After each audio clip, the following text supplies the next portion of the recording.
اگلا مسئلہ ہے مسبوق اگر امام کے ساتھ سلام پھیر دے، ایسا بھی بہت بار ہوتا ہے، اکثر بار ہوتا ہے، جس کی ایک یا دو رکعت چھوٹ جاتی ہیں، اس کو بعد میں رکعت مکمل کرنی ہوتی ہے اور وہ بھول جاتا ہے، امام کے ساتھ سلام پھیر دیتا ہے۔ ہوتا ہے نہیں ہوتا؟ یہ عام پوزیشن، عام حالت میں یہ چیز ہوتی ہے۔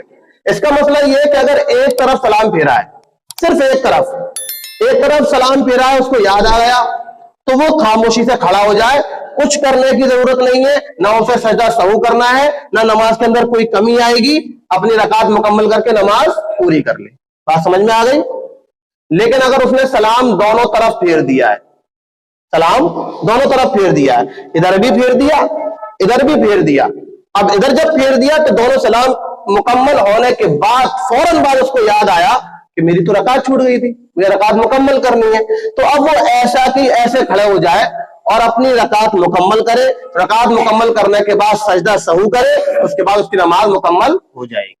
بات سمجھ میں آ گئی؟ دونوں میں فرق ہے، دونوں شکلوں میں فرق ہے۔ اگر سلام ایک طرف پھیرا ہے تو پھر خاموشی سے کھڑا ہو جائے، بغیر سجدہ سہو کے نماز کو مکمل کر لے، اور اگر سلام دونوں طرف پھیر دیا ہے اور پھیرتے ہی فوراً یاد آ گیا، بغیر کوئی حرکت کیے ہوئے یاد آ گیا، تب بھی کھڑا ہو جائے اور رکعت مکمل کر کے آخر میں سجدہ سہو کر لے، نماز مکمل ہو جائے گی۔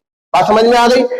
ایک مسئلہ یہ ہے کہ رکعت چھوٹی، مسبوق کی رکعت چھوٹ گئی، ایک چھوٹ گئی، دو چھوٹ گئی، تین چھوٹ گئی، امام صاحب نے سلام پھیرا، ساتھ میں اس نے دونوں طرف سلام پھیر دیا، ادھر بھی پھیر دیا، ادھر بھی پھیر دیا، اور سلام پھیرنے کے بعد باقاعدہ دعا و استغفار میں لگ گیا، اللہم انت السلام و منک السلام، جو دعا پڑھی جاتی ہے یہی پڑھ لی، ربنا آتنا پڑھ لی۔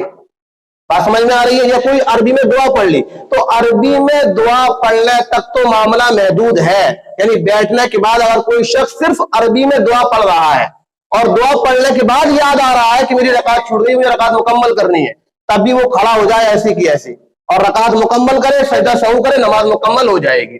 لیکن تاخیر اتنی ہو چکی ہے کہ عربی میں دعائیں پڑھنے کے بعد اس نے ہاتھ اٹھا کر کے اردو میں بھی دعائیں شروع کر دی کہ اللہ میرے کاروبار میں خیر و برکت عطا فرما، گھر میں خیر کا نزول فرما، بیماروں کو شفا دے، اردو میں دعا شروع کر دی۔ اب اردو میں دعا شروع کرنے کی بنا پر اس کی نماز فاسد ہو جائے گی، دوبارہ نماز کا اعادہ کرنا پڑے گا۔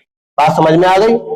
یعنی سلام دونوں طرف پھیرنے کے بعد صرف عربی میں دعا مانگی ہے، عربی کی دعائیں پڑھی ہیں، قرآن کی دعائیں پڑھی ہیں، تو ایسی صورت میں وہ ایسے ہی کھڑا ہو جائے، نماز رکعت کو مکمل کرے، آخر میں سجدہ سہو کر لے، نماز مکمل ہو جائے گی۔ لیکن اس شکل میں یاد یہ رہے کہ سینہ یہ قبلے سے پھرا نہ ہو، سینہ قبلے سے پھرا نہ ہو۔ اگر سلام پھیرنے کے بعد سینہ قبلے سے پھر گیا، پھر تو چاہے اس نے کچھ بھی پڑھا ہو یا نہ پڑھا ہو، نماز ہر حال میں فاسد ہو جائے گی، کیونکہ نماز کے باقی رہنے کے لیے سینے کا، چہرے کا نہیں، سینے کا کعبے کی طرف ہونا ضروری۔